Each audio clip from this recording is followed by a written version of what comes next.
Big ബോസിൽ നിന്നും ഞായറാഴ്ച നടന്ന എവിക്ഷനിൽ സിനിമാ താരം അൻസീബയാണ് പുറത്തായത്. 77 ദിവസങ്ങൾ ഹൗസിൽ പൂർത്തിയാക്കിയ ശേഷമാണ് അൻസീബ ബിഗ് ബോസിനോട് വിട പറഞ്ഞിരിക്കുന്നത്.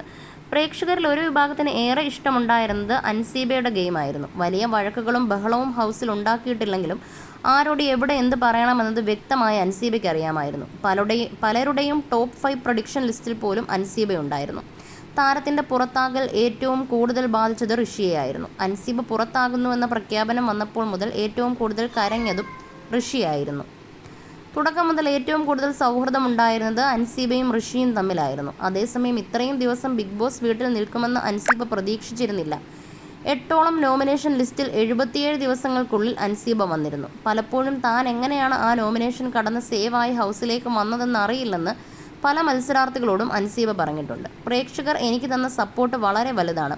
ഞാൻ ഒരിക്കലും പ്രതീക്ഷിച്ചില്ല ഇത്രയും സപ്പോർട്ട് കിട്ടുമെന്ന്. കാരണം എല്ലാവരും ചോദിക്കുന്നൊരു ചോദ്യമുണ്ട്, ഞാൻ എന്ത് ചെയ്തു എന്നത്. ഞാനായിട്ടേ അവിടെ നിന്നിട്ടുള്ളൂ. ഞാൻ ഒരിക്കലും കള്ളത്തരം കാണിച്ചിട്ടില്ല. എല്ലാ പ്രേക്ഷകരോടും ഒത്തിരി നന്ദി എന്നാണ് അൻസീബ പുറത്തായ ശേഷം പറഞ്ഞത്. കൂടാതെ ഇടയ്ക്കിടെ താൻ പെട്ടിയും എടുത്ത് പുറത്തു പോകുമെന്ന് അൻസീബ പറയാറുണ്ടായിരുന്നു. ഫാമിലി വീക്കിൽ ഉമ്മ വന്ന് സംസാരിച്ചതോടെയാണ് അത്തരത്തിലുള്ള സംസാരം അൻസീബ അവസാനിപ്പിച്ചത്.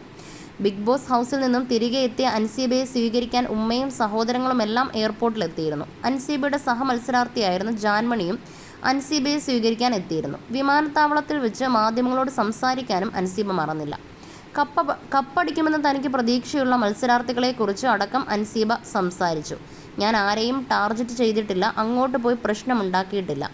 അർജുനും ശ്രീതുവും സുഹൃത്തുക്കളാണ്. അതുപോലെ ഗബ്രിയും ജാസ്മിനും തമ്മിൽ എന്താണെന്നറിയില്ല. ആ കോംബോയെക്കുറിച്ചുള്ള എൻ്റെ അഭിപ്രായം ഹൗസിൽ വെച്ച് തന്നെ ഞാൻ വ്യക്തമായി പറഞ്ഞിരുന്നു. അതിൻ്റെ ബാക്കി കാര്യങ്ങളൊന്നും എനിക്കറിയില്ല. ഇനി എൻ്റെ സപ്പോർട്ട് ഋഷിക്കാണ്. കാരണം ഞാൻ അവിടെ കണ്ടതിൽ ഏറ്റവും ജെനുവിനായ വ്യക്തി ഋഷിയാണ്. ടാസ്കും നന്നായി ചെയ്യാറുണ്ട്. പിന്നെ ജിൻഡപ്പൻ പൊളിയാണ്. ഫേക്കാണോ ജിൻഡോ എന്ന് ചോദിച്ചാൽ ജിൻഡപ്പൻ എന്താണെന്ന് എനിക്കിപ്പോഴും മനസ്സിലായിട്ടില്ല. പക്ഷേ എനിക്ക് ജിൻഡോയെ ഇഷ്ടമാണ്. ജിൻഡോ എന്ത് ചെയ്താലും ഒരു ദേഷ്യം തോന്നിയിട്ടില്ല. അതുപോലെ എവിക്റ്റ് ആകാതെ ഞാൻ ഇത്രയും നാൾ ഹൗസിൽ നിന്നതിന് പ്രേക്ഷകരോടാണ് നന്ദി പറയുന്നത്. ഓരോ തവണ നോമിനേഷൻ നിന്ന് സേവ് ആകുമ്പോഴും ഞാൻ അന്തം വിട്ട് നിൽക്കും, ഇതെങ്ങനെ സംഭവിച്ചുവെന്ന്.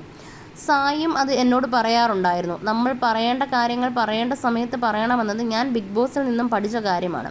ജിൻഡോ പൊളിയാണ്, പക്ഷേ കപ്പടിക്കുമോ എന്നറിയില്ല. ഋഷി കപ്പടിക്കണമെന്നാണ് എനിക്ക് അന്നും ഇന്നും ഒരു ടോപ്പ് 3 ആണുള്ളത്. അതിൽ അഭിഷേക്, ജിൻഡോ, ഋഷിയാണുള്ളത് എന്നാണ് അൻസീബ പറഞ്ഞത്. മാത്രമല്ല ആരെയും വെറുപ്പിക്കാതെ നല്ലൊരു ഇമേജിൽ പുറത്തിറങ്ങാൻ കഴിഞ്ഞതിന് തൻ്റെ ഉമ്മയോടാണ് നന്ദി പറയുന്നതെന്നും അൻസീബ പ്രതികരിച്ചു. എൻ്റെ ഉമ്മ എന്നെ വളർത്തിയ രീതി കൊണ്ടായിരിക്കാം എനിക്ക് നല്ല രീതിയിൽ ഹൗസിൽ നിൽക്കാൻ കഴിഞ്ഞതെന്നും ഇത്രയും ഒരു ഇമേജിൽ പുറത്തിറങ്ങാൻ കഴിഞ്ഞത്. ഉമ്മ എന്നെ മര്യാദയ്ക്കാണ് വളർത്തിയത്. ആ മര്യാദ വിട്ട് ഞാൻ എവിടെയും പെരുമാറിയിട്ടില്ലെന്നും അൻസീബ പറഞ്ഞു. കുടുംബത്തിനോടാണ് നന്ദി പറയുന്നതെന്നും അൻസീബ പ്രതികരിച്ചു.